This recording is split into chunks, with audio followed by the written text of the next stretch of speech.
तो हमारी case study जो हम आज सॉल्व कर रहे हैं वो है case study number 4। Matsya dairy starts a fresh paneer shop with ₹1,80,000 as capital. तो हम यहाँ पर आ गए हैं टैली प्राइम के अंदर, और टैली प्राइम में मेरा कोई भी कंपनी ओपन नहीं होना चाहिए, और आप एक नई कंपनी क्रिएट करेंगे with the name Matsya dairy. Okay, इसके अंदर आप ले लें दिल्ली या any state of your choice.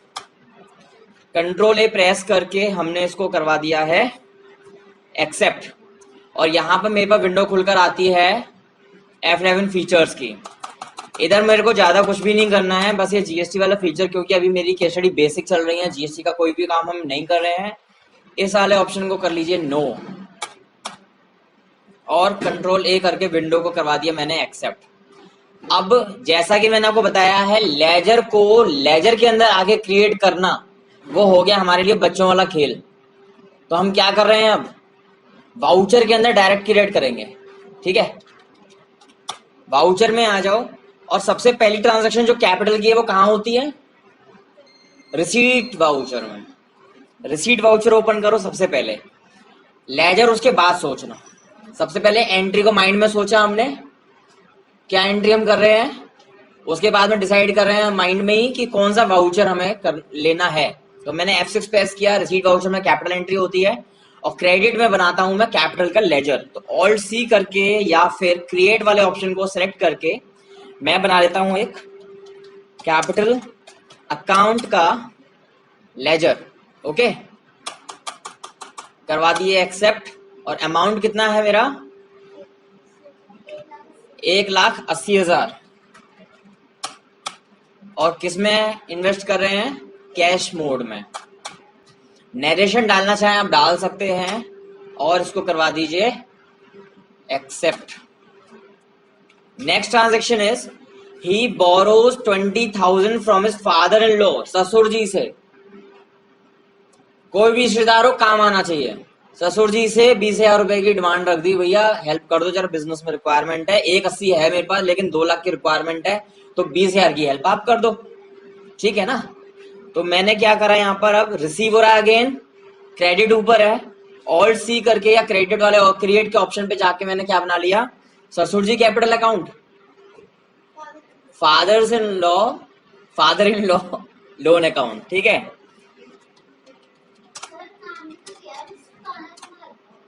हाँ अरे तो थोड़ा रेस्पेक्ट दे दो। Father in law loan account,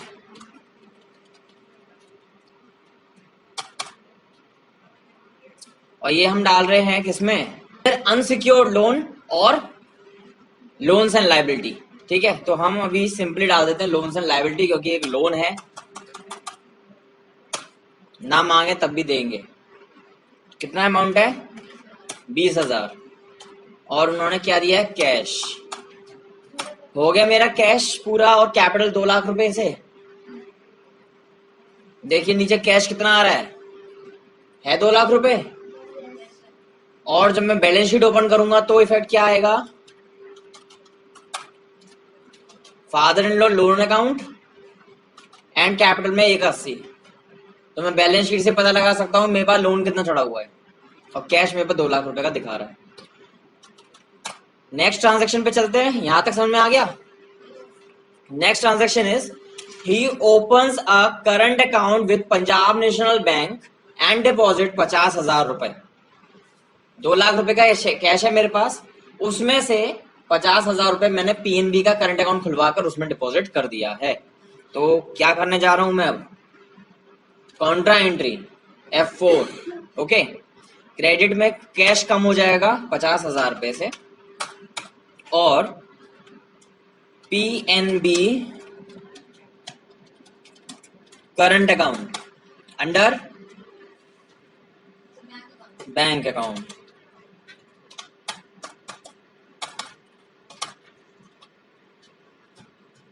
understand,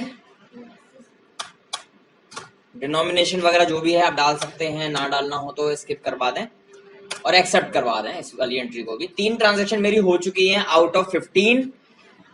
और 4th ट्रांजेक्शन पे चलते हैं। He buys refrigerator from Goyal sales for 11,000 with a loan of 10,000 from city bank for the margin amount 1,000 he issues a cheque. समझिए इस एंट्री को। Refrigerator खरीदना था, refrigerator था 11,000 का, ठीक है। पैसे नहीं है मेरे पास, हैं बट मैं एक साथ नहीं देना चाहता क्योंकि और भी चीजें हैं जो मेरे को बिजनेस में करनी होती हैं। तो मेरे को फाइनेंस ऑप्शन मिल गया। फाइनेंस ऑप्शन में क्या दिया सिटी बैंक ने, 10,000 रुपए का लोन ले लूंगा मैं, 11 का नहीं ले रहा, 1,000 रुपए मैंने अपना तरफ से कैश चेक दे दिया उनको। तो इसकी एंट्री क्या होगी अब देखते हैं। क्या कर रहा हूं मैं फिलहाल, पेमेंट तो हो ही रहा है ना। तो आप आ जाइए F11 के अंदर। पेमेंट वाउचर की रिक्वायरमेंट है आपका कैश या बैंक का यूज होना चाहिए, बाकी आप कुछ भी हेड ऐड करो कोई प्रॉब्लम नहीं है। तो ध्यान है मुझे क्या आ रहा है मेरे पास, डेयरी है ना, पनीर शॉप है ना, पनीर शॉप में फ्रिज क्या हो गया मेरा, एसेट हो गया। तो मैं क्या बनाऊंगा, डेबिट में करूंगा रेफ्रिजरेटर। ये क्या बन गया मेरा, फिक्स्ड एसेट। कितने रुपए का रेफ्रिजरेटर है, 11,000 का। क्रेडिट में क्या होएगा,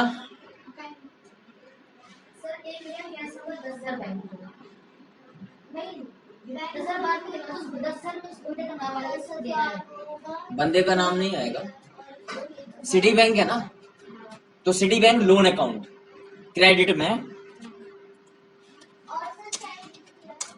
वेट अब ये जो सिटी बैंक लोन अकाउंट है ये भी लायबिलिटी हो जाएगा ना, लोन एंड लायबिलिटी। ये कितने अमाउंट से डालूंगा, अभी सिटी बैंक का है बताओ, सिटी बैंक 10,000 से है क्योंकि मैंने सिटी बैंक से लोन लिया 10,000 रुपए का, और बाकी बचा 1,000 रुपए। तो वो पीएनबी करंट अकाउंट जो मेरा खुला है अभी अभी, उसका एक चेक काट के मैंने उनको 1,000 रुपए का दे दिया। समझ में आई है एंट्री, एनी डाउट।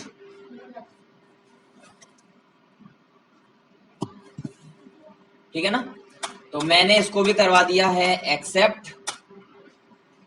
और अब हम आते हैं बैलेंस शीट का व्यू देख लेते हैं एक बार। तो देखो सिटी बैंक का लोन अकाउंट अपनी जगह पर आ गया है, रेफ्रिजरेटर 11,000 रुपए का मेरे पास एसेट आ गया है, 10,000 रुपए सिटी बैंक का लोन अकाउंट है, और मैंने जो चेक दिया था 50,000 बैंक अकाउंट में था, 1,000 रुपए चेक देने के बाद में बचा कितना, 49। ओके, बट ध्यान रखना अभी तो हम डायरेक्टली देख पा रहे हैं इफेक्ट को, बट आपने रेफ्रिजरेटर का चेक दिया, उस बंदे ने चेक रख के रखा हुआ है अभी 2 दिन तक, तब तक वो क्लियर नहीं, जब तक वो क्लियर नहीं होगा चेक तब तक यहां पर आपकी बैलेंस शीट इफेक्ट नहीं दिखाएगी। बैंक और कैश कब असर दिखाएंगे, जब आप बैंक स्टेटमेंट खोलकर उसकी एंट्रीज को टैली में डालना शुरू करोगे। आज चेक डालकर आए, उसने नहीं डाला बैंक में, तो क्या बैंक में रिफ्लेक्ट करेगा वो, बीआरएस तो हमने यही पढ़ा था ना। अभी मेरे पॉकेट में रखा है चेक, मैंने दुकानदार को भी नहीं दिया, तो चेक की एंट्री करूंगा क्या, नहीं। मैं दुकानदार को दे आया तो करूंगा क्या, जब तक बैंक में रिफ्लेक्ट नहीं हो जाता, मेरी बैंक स्टेटमेंट में से जब तक वो डेबिट नहीं हो जाता तब तक मैं उस चेक की एंट्री नहीं करूंगा। बट रेफ्रिजरेटर तो मेरे पास आ चुका है, बिल की एंट्री कर लूंगा। ठीक है ना, ओके। अब आ जाइए, next transaction is he buys furniture for 4,000 from carpenter Ram Singh. ठीक है, राम सिंह कौन है, कारपेंटर है, और उसको हमने कैश भी पेमेंट कर दिया। तो मुझे राम सिंह से मतलब ही नहीं है, मुझे कारपेंटर से भी मतलब नहीं है। क्या किससे मतलब है, पहली चीज फर्नीचर से, दूसरा कैश से। तो पेमेंट कर रहा हूं मैं against fixed asset. Fixed asset आ गया है मेरे पास, और अमाउंट कितना, 4,000, और मैं दे रहा हूं कैश।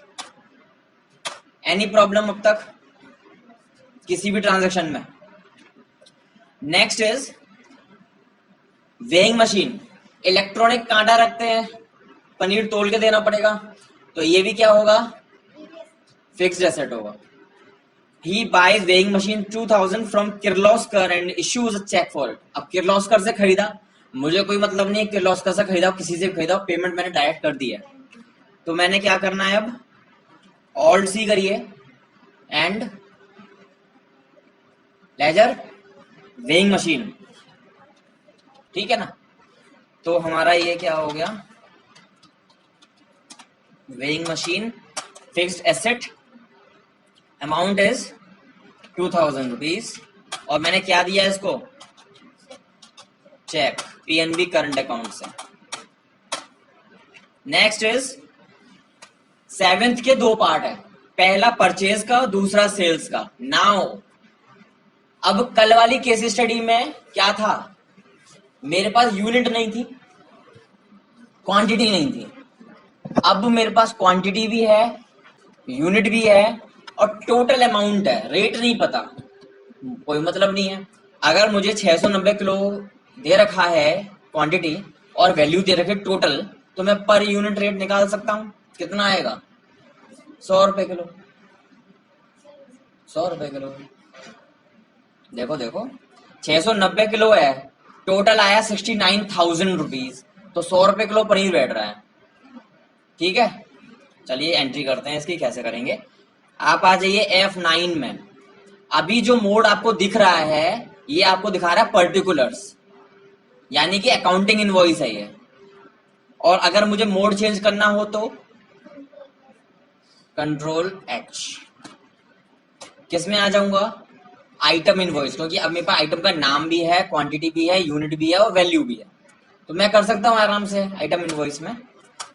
और किससे परचेज कर रहे हैं, क्या लिखा हुआ है, कुछ नहीं, ना तो बैंक लिखा, ना कैश लिखा, ना पार्टी लिखा।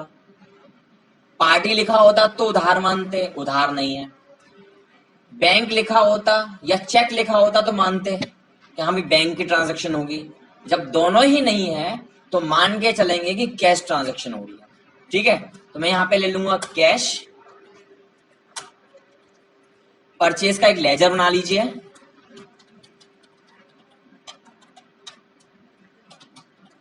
अंडर परचेजेस, आइटम का नाम ऑल्ट सी करिए, पनीर खरीद लिया, यूनिट्स क्या आएगी, यूनिट, ओनली यूनिट, क्वांटिटी नहीं पूछ रहे अभी, यूनिट हमारी, पनीर बेच रहे हैं, किसी ने 1.5 किलो भी मांग लिया तो हमें सिंगल भी बनानी पड़ेगी, यूनिट बनाना नहीं बताया ना मैंने अभी। देखिए ऑल्ट सी किया मैंने, यहां पर कुछ ऐसी चीजें मेरे को मिलती हैं, जैसे कपड़े का व्यापार कर रहा हूं तो मेरे से कोई 2.5 मीटर कपड़ा मांग सकता है, कोई 1.5 मीटर कपड़ा मांग सकता है, कोई 1.25 मीटर कपड़ा मांग सकता है, या फिर अगर मैं लिक्विड का कर रहा हूं जैसे सरसों का तेल, ठीक है, रिफाइंड की तो बॉटल्स आती हैं, लेकिन अगर आप खुला ले रहे हो तो आपसे कोई कितना भी मांग सकता है, तो उसमें हमारे पास 2 यूनिट्स का जरूरी है होना, पहली बड़ी यूनिट और दूसरी छोटी यूनिट। लिक्विड वाला है तो लीटर, ml, किलोग्राम, यानी कि अगर दाल वगैरह है, चावल वगैरह है तो आप किलोग्राम में ले सकते हो, तो केजी और ग्राम्स होना जरूरी है। कपड़े का व्यापार कर रहे हो तो मीटर और सेंटीमीटर होना जरूरी है ना। तो हमको ये ध्यान रखना है कि हमारा बिजनेस किस चीज का है और उसकी डिमांड किस रूप में आ सकती है। तो क्या चीज है मेरे पास, अभी पनीर है और पनीर को मैं किलोग्राम में बेच रहा हूं फिलहाल तो, बट इन बिजनेस मैं उसको ग्राम्स में भी बेच सकता हूं, तो मेरे को दोनों यूनिट बनानी पड़ेंगी। तो मैं क्या बना रहा हूं, यहाँ पर ऊपर क्या लिखा होगा, सिंपल, सिंपल में जस्ट एक सिंपल यूनिट किलोग्राम, ठीक है। अब क्योंकि मैं शॉर्टकट तरीके से बना रहा हूं ऑल्ट सी करके, तो मेरे को क्या करना पड़ेगा, दोबारा से किलोग्राम वाली जगह पे जाना पड़ेगा, फिर से क्रिएट पर जाना पड़ेगा, और यहां पर एक और यूनिट बनानी पड़ेगी, क्या, ग्राम्स, जीएमएस। अब यहां पे ग्राम्स आ गया। अब ना तो मैं यहां पे किलोग्राम ले सकता हूं, ना मैं यहां पे ग्राम ले सकता हूं, पूछो क्यों। अगर किलोग्राम लिया तो मैं पॉइंट्स में पनीर नहीं बेच पाऊंगा। और अगर मैंने ग्राम्स ले लिया तो मुझे ज्यादा वैल्यू डालनी पड़ेंगी, क्योंकि वो 1 किलो को भी 1000 ग्राम में रीड करेगा। ठीक है, तो क्या ऑप्शन है इससे? ऑल्ट सी करके, जहां पे सिंपल था ना, अभी जहां पर आप हो वहां से आपको पीछे जाना है, यानी कि कहां पे जाना है? सिंपल पे जाना है। बैक स्पेस का बटन पता है सबको कीबोर्ड में? बैक स्पेस एंटर के ठीक ऊपर, उसको प्रेस करोगे तो आप सीधे सिंपल पे पहुंच जाओगे, जहां पे आपको 2 ऑप्शन दिख रहे हैं, कंपाउंड एंड सिंपल। कंपाउंड ले लो वहां पर। अब कंपाउंड का मतलब क्या होता है? चीजों को मिक्स करना। अब यहां पर हमारे पास ऑप्शन क्या है? केवल 2 चीजों को मिक्स करना है। 2 चीजों में पहले पूछ रहा है वो मेरे से फर्स्ट यूनिट, जो कि होगी बड़ी यूनिट, किलोग्राम्स। जैसा हमसे कोई पूछ रहा है ना, हाँ भी जरा बताना 1 किलो में कितने ग्राम होते हैं? 1000 ग्राम होते हैं। तो मैंने क्या बताया? 1 किलो इक्वल्स टू 1000 ग्राम्स। ये आएगा यहां पर, the combination of kilograms and grams. ठीक है, समझ में आ गया यहां तक? बना लोगे अपने आप। अब पनीर कितना किलो दे रखा है मुझे परचेज में? 690, 690। अब रेट पूछ रहा है ये। अगर रेट है तो रेट डालना, वैल्यू है तो वैल्यू डालना। रेट अपने आप आ गया, कोई टैक्स नहीं लग रहा, कोई एक्स्ट्रा चार्ज नहीं लग रहा है। मेरा ये इनवॉइस कंप्लीट हो चुका है, जस्ट एक्सेप्ट इट। अगर यहां पर 690 नहीं होता, no, it's invoice debit credit केवल वाउचर में मिलता है। ओके, 1.5 सी हाइफन लगा हुआ है 1 के 500 के बीच में, छोटा सा डैश माइनस, तो माइनस मत समझना, वो है छोटा सा हाइफन 1 किलो 500 ग्राम। किसी ने मांगा 125, नहीं 125 किलो नहीं, 1.25 किलो। ठीक है, 1.25 किलो कितना होता है? क्या लिखना पड़ेगा? अगर मुझे 1.25 किलो लिखना है तो यहाँ पे क्या लिखूं?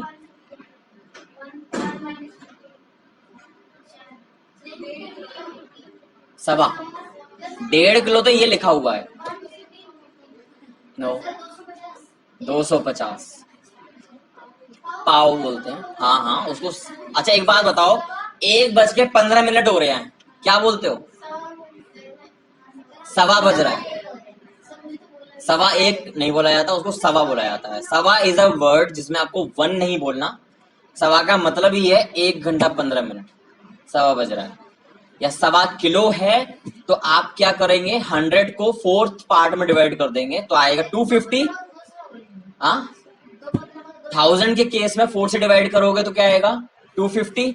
100 को डिवाइड करोगे तो 225। ठीक है, तो यहां पर आपकी चेंजेस हो जाती हैं। तो अभी मैं क्या लिखूं यहाँ पे? 1.250, तो ये होगा 1.25 किलो।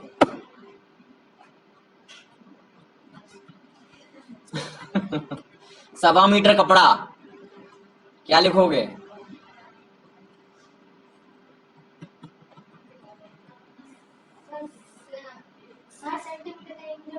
हाँ, कहाँ हो, कहाँ जी रहे हो?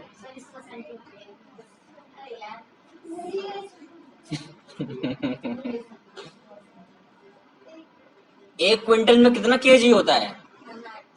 अच्छा,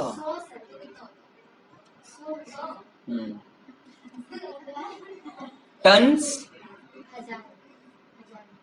1 टन में 1000। ठीक है, ओके। तो मीटर की बात हो रही थी ना, कपड़ा अगर आपका 1.25 मीटर है तो 1.25 लिखेंगे यहाँ पर। ओके, क्योंकि मीटर वाली जो कैलकुलेशन है उसमें सेंटीमीटर कितने होते हैं? 100। यहाँ पर 1000 वाली कैलकुलेशन है इसलिए 250, तो सवा ऐसे डिफरेंट हो जाएगा। और टाइम वाले केस में 60 डिवाइड बाय 4 कितना आएगा? 15 इंटू 4 60, 60 डिवाइड बाय 4 15, तो 1 घंटा 15 मिनट सवा। तो यहाँ पे सवा की बात आए, माइंड में क्या स्ट्राइक करना चाहिए, जो भी वैल्यू है उसको डिवाइड बाय 4 कर दो। ठीक है, चलिए, तो यहां पर मेरा कितना आना चाहिए, 690, एक्सेप्ट करवा दीजिए। और बी ट्रांजेक्शन देखिए, 7th का बी ट्रांजेक्शन में क्या कह रहा है, सेल्स इट, यानी कि सारा का सारा 690 किलो बेचा जा रहा है 86,250 में। ठीक है, परचेज किया था 69,000 का 100 रुपए किलो के हिसाब से। हाँ जी, और अब हम कर रहे हैं सेल, तो हमने सेल भी हमें बताई हुई नहीं है, बैंक है या पार्टी है, तो हम कैश मान लेंगे। और यहाँ पर एक सेल्स का लेजर, हाँ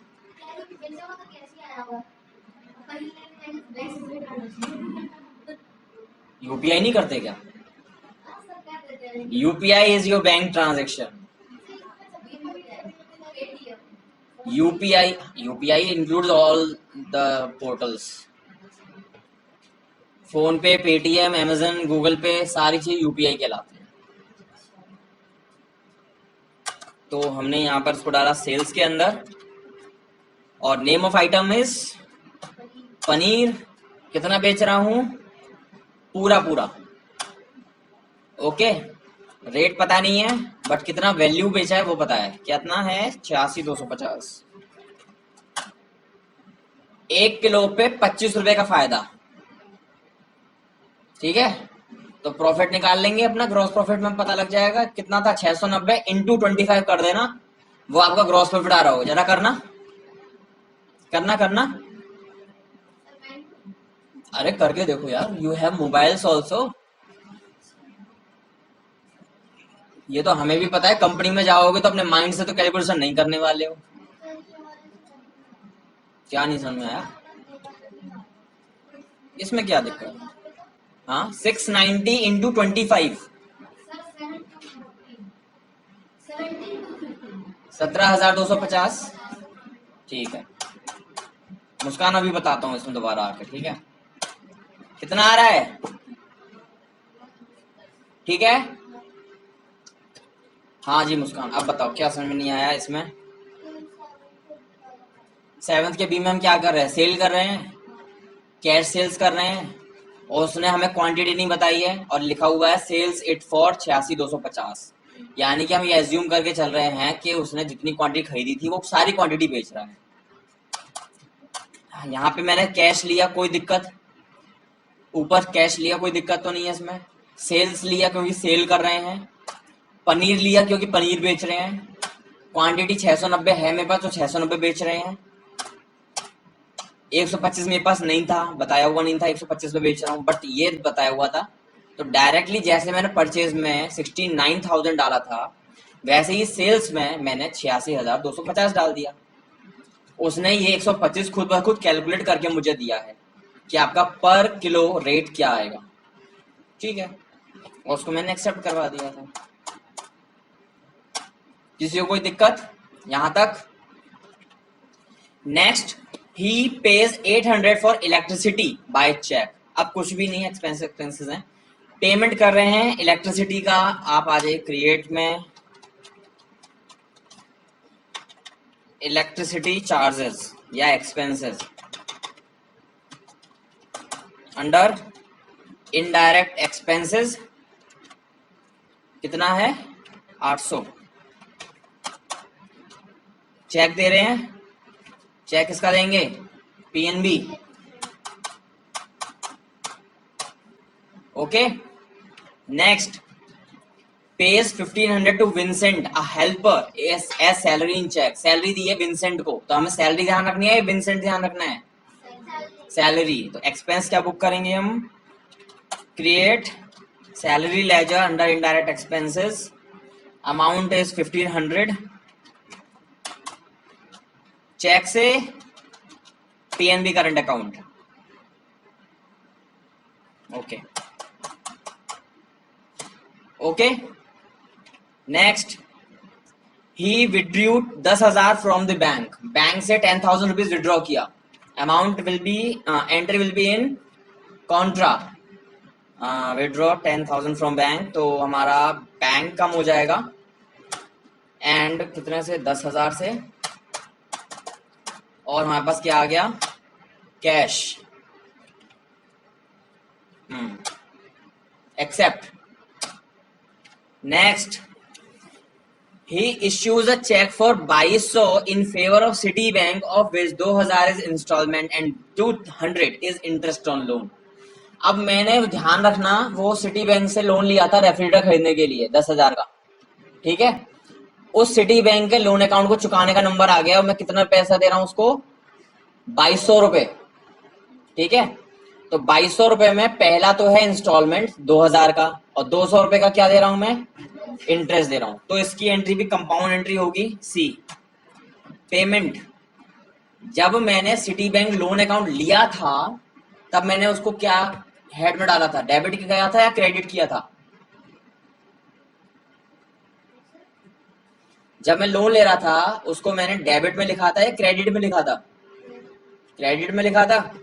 अभी मैं लोन चुकाने जा रहा हूं तो उसको डेबिट कर देना, कितने रुपए से? 1 मिनट, डेबिट में इंटरेस्ट पेड ऑन लोन। हाँ, लोन, ओनली लोन याद रखो। कंपाउंड एंट्री बता तो रहा हूं, जब एक ही एंट्री में हमें मल्टीपल हेड्स यूज करने पड़े दो के आगे, तो उसको हम बोलते हैं कंपाउंड एंट्री। तो हमने सिटी बैंक से लोन लिया था, तो 10,000 का लोन लिया था, तो 10,000 में इंटरेस्ट भी मांग रहा है वो, तो मैं क्या करने वाला हूं यहाँ पर 2000 तो सिटी बैंक का लोन अकाउंट, 200 रुपए इंटरेस्ट के, और मैं इसके एवज में क्या दे रहा हूं उसको चेक, इशूज है चेक ऑफ 2200, तो मैं यहां पर उसको पीएनबी का 2200 रुपए का चेक दे रहा हूं। देखो इस एंट्री को,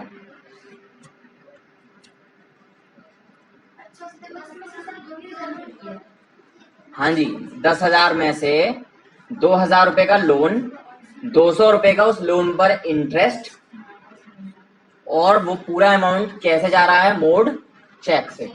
तो मैंने चेक कितने रुपए का दिया 2200 रुपए का। हाँ जी, इंस्टॉलमेंट में दोगे ना।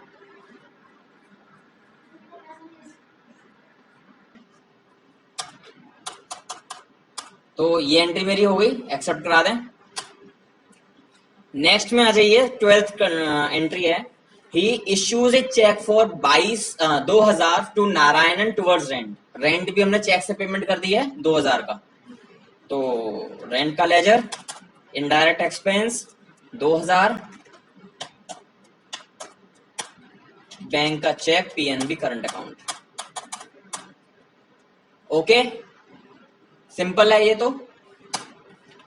नेक्स्ट, प्रभु नाम से फ्रेंड आ गए और 1000 रुपए लोन दे दिया,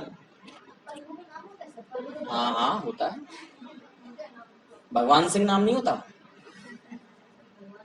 हाँ, ईश्वर चंद ठाकुर।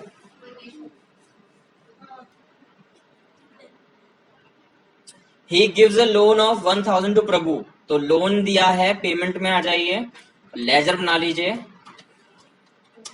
प्रभु loan account under loans and advances. Loan लिया नहीं है, लोन दिया है, तो आप लोन्स एंड एडवांसेस में लेंगे इसको और इसको करवा दीजिए एक्सेप्ट। 1000 रुपीज लोन किस मोड में दिया है? कैश में।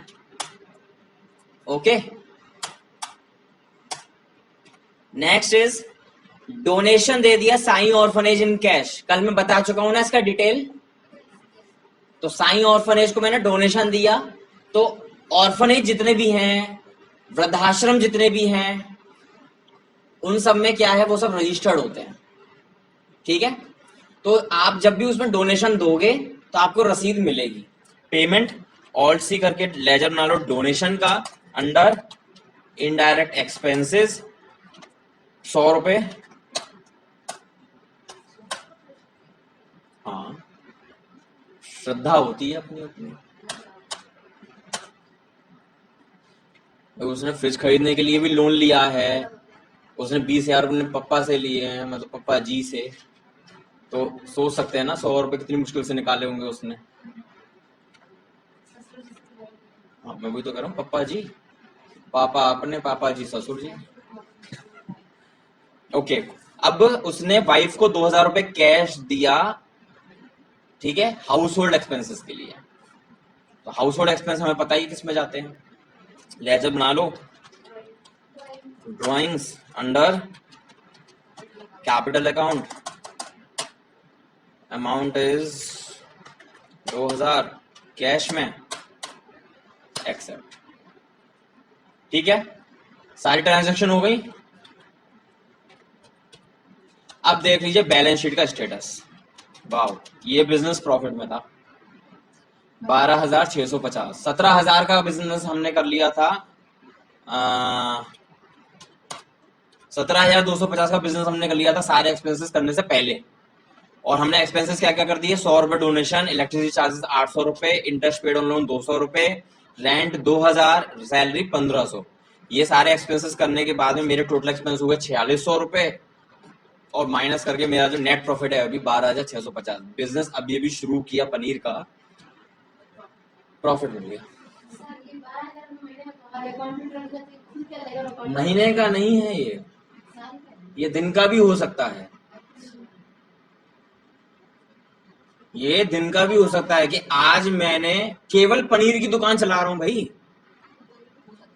तो सारे कस्टमर पनीर वाले ही आएंगे ना। तो 690 रुपए का पनीर बेच दिया मैं, 690 किलो पनीर बेचा, उसमें हर एक किलो पे 25 रुपए कमा रहा हूं बस।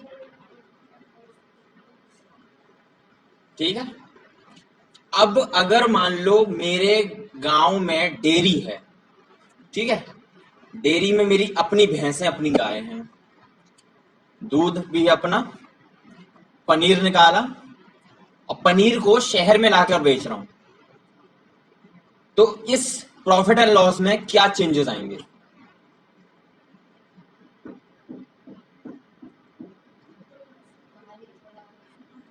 जानवरों का भी है कि जानवरों के लिए जो चारा है वो आपको कौन सा लेना चाहिए, जिसमें आपके जो गाय भैंसे हैं इनका जो दूध का प्रोडक्शन है वो ज्यादा हो सकता है। ठीक है, तो उन्होंने क्या किया, उन्होंने मार्केट में प्रोडक्ट लॉन्च कर दिया, और वो प्रोडक्ट अब वो खरीद रहे हैं जो डेयरी चलाते हैं। ठीक है, डेयरी वाले को वो प्रोडक्ट बेचा, तो पहली चीज वो कॉस्टिंग आपकी आ गई। ठीक है, पानी वगैरह नहलाना धुलाना वो सब आप कहीं पे ले जाके कर सकते हो, बट बहुत से लोगों के यहाँ पे घर पे ट्यूबवेल्स लगे हुए हैं, उसी पाइप से ही वो अपने गाय भैंसों को धुलाते हैं। ठीक है, क्योंकि पहले गाय भैंसों को लेकर जाना, फिर वहां से लेकर आना, रास्ते में पता नहीं क्या चीज उनको खाने को मिल जाए, तो इसलिए बहुत से लोगों ने क्या कर रखा है, सारी व्यवस्था उनकी डेयरी में ही कर रखी है नहलाने धुलाने की, इवन उनके लिए कूलर्स भी लगा रखे हैं। ठीक है, हाँ, तो क्या क्या चीजें चेंज हो गई, पहले तो आपने उनको चारा वगैरह खिलाया, वो आपके डायरेक्ट एक्सपेंस हो गए। ठीक है, उससे आपने क्या जनरेट किया, मिल्क। ठीक है, मिल्क जनरेट जो किया वो आपका क्या हो गया, इन्वेंट्री हो गई, है ना, यानी कि रॉ मटेरियल, क्योंकि आपका बिजनेस दूध बेचना नहीं पनीर बनाना है सिर्फ। ठीक है, तो उस दूध को पनीर बनाने के लिए कुछ तो यूज हुआ होगा, खट्टा कुछ डालते हैं, नींबू का रस अगर डाल दें या विनेगर डाल दें तो पनीर आपका निकल जाएगा। उसमें से वेस्टेज भी होती है, पूरा का पूरा अगर मान लो 50 किलो दूध मैंने जनरेट किया, तो क्या पूरा 50 किलो पनीर बन जाएगा? कुछ कम बनेगा, तो कुछ रेशियो वो पहले कैलकुलेट कर लेगा कि अगर मेरे पास इतना मिल्क है तो मैं कितना पनीर जनरेट कर पाऊंगा, तो हर बार उसी रेशियो से वो जनरेट करेगा। बाकी जो बचेगा उसके लिए वो कुछ भी कर सकता है, छाछ वगैरह भी बन जाती है क्या पनीर के जो बाद में बचता है? चलो, अगर वो यूज में आ सकता है तो वो यूज करेगा, नहीं यूज में आता तो वो वेस्टेज, वो चीज अलग है। तो हमने क्या क्या जनरेट कर लिया, हमने पनीर, पहले तो रॉ मटेरियल हो गया मेरे पास दूध, उससे मैंने पनीर जनरेट किया, वो मेरे पास हो गया स्टॉक। अब वो स्टॉक बेचा जा रहा है, तो चेंजेस क्या क्या आ गए, अभी मेरे पास क्लोजिंग स्टॉक नहीं है, ओपनिंग स्टॉक नहीं है, वहां पे मेरे पास स्टॉक आ जाएगा। ठीक है। और मेरे पास खर्चे जो होंगे डायरेक्ट एक्सपेंसेस में डल जाएंगे। चारा जो मैंने खरीदा, जो मैंने भैंसों के लिए कूलर लगा रखे हैं, इलेक्ट्रिसिटी जा रही है, वो इलेक्ट्रिसिटी चली जाएगी। दुकान में आके बेच रहा है, वहां की इलेक्ट्रिसिटी अलग है, और भैंसों के लिए जो कूलर लगा रखे हैं वो इलेक्ट्रिसिटी अलग है। दूध धोने के लिए अलग से लड़का भी रख रखा है उन्होंने, उसकी सैलरी, उसका वेजेस, ठीक है। और अगर कोई नई भैंस खरीदी है तो, अगर उसने भैंस खरीदी है तो वो भैंस की एंट्री कहां करेंगे?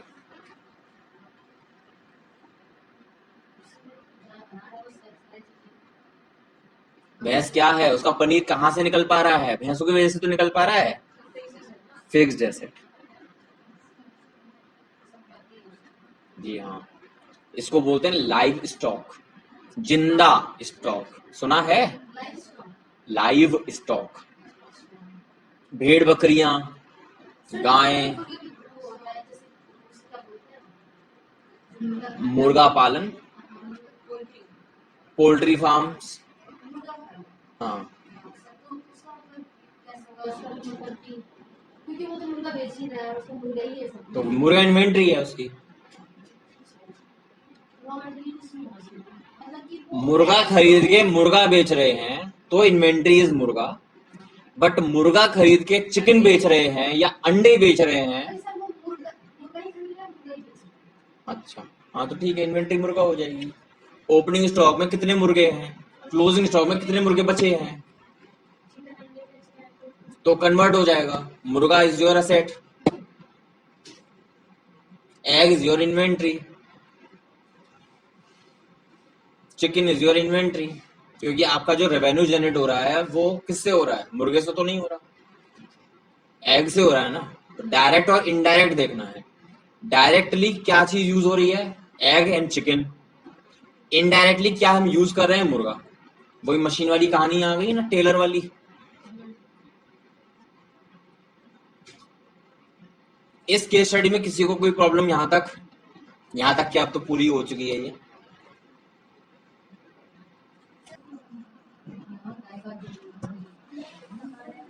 हो गया। ये केस स्टडी में कोई प्रॉब्लम तो नहीं है? ओवर करें क्लास?